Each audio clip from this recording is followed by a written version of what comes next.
And welcome back to the program. A recent Gallup poll reveals a striking reality in today's workforce. More than half of all workers are actively looking for a new job, while confidence in the job market has dropped to new lows. So how do you stand out in this environment and land that interview? Davone'a is a career transformation specialist and founder of the Excellence Academy. She's here now. Thanks for joining us. Thank you, Mark.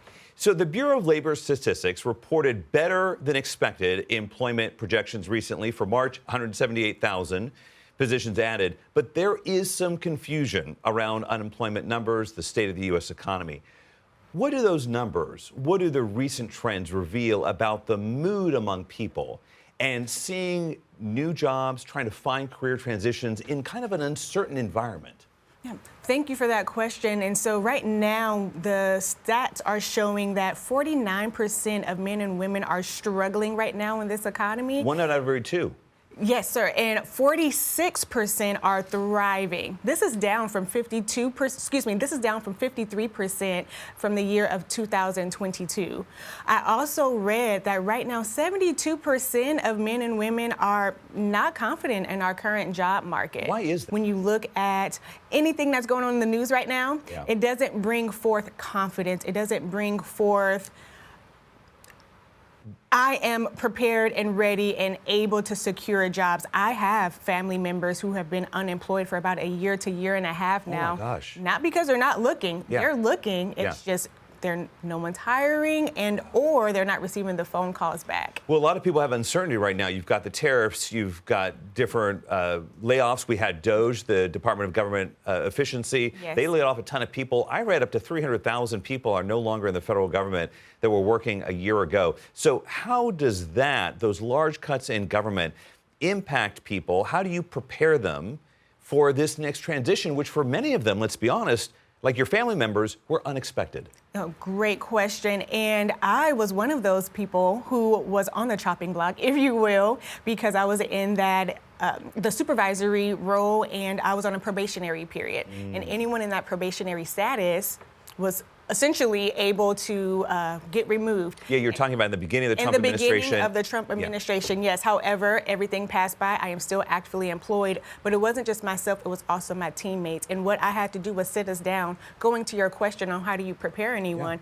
it's, hey, making sure you start off by looking at your expenses, seeing if there's anything that you can cut away and you can save some funds. Do you need 8 streaming services? Do you need 8 streaming services? Right. I was one of those people. I had to cut some funds away, and now all of a sudden, wow, voila, $500 coming back into my account. Also leaning into your networking system, not saying that you will get cut off, but just in case, phone a friend. I had a friend, actually, and she just started looking for a new job. She had not updated her resume in 13 years. Is that something, even if you think you're safe in your job, that you should have ready? I would recommend updating your resume, especially in the federal positions.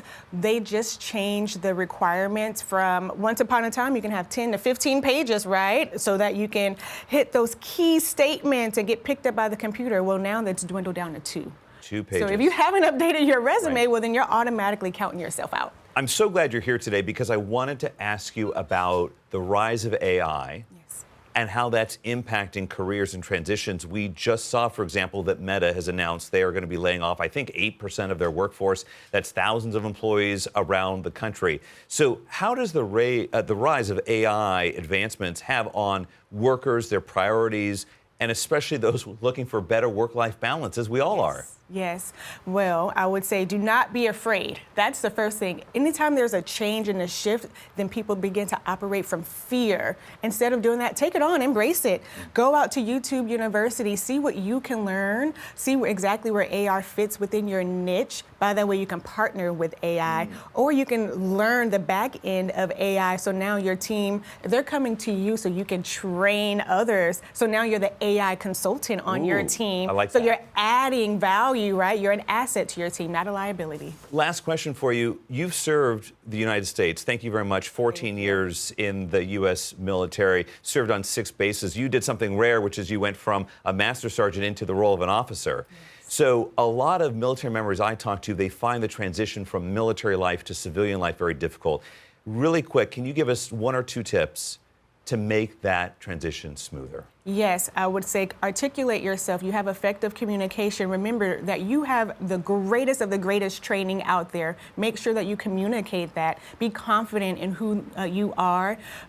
Articulate to the team you're clear, you're concise, you're strategic, you're forward thinking. Really build up the fact that they will have more value bringing you onto that team. Again, going back, you're an asset and not a liability. Communicate that. You're an asset, not a liability. What a great way to end the interview. Davone'a, the founder of the Excellence Academy, thank you for coming in and making sense of this all. And we'll be right back.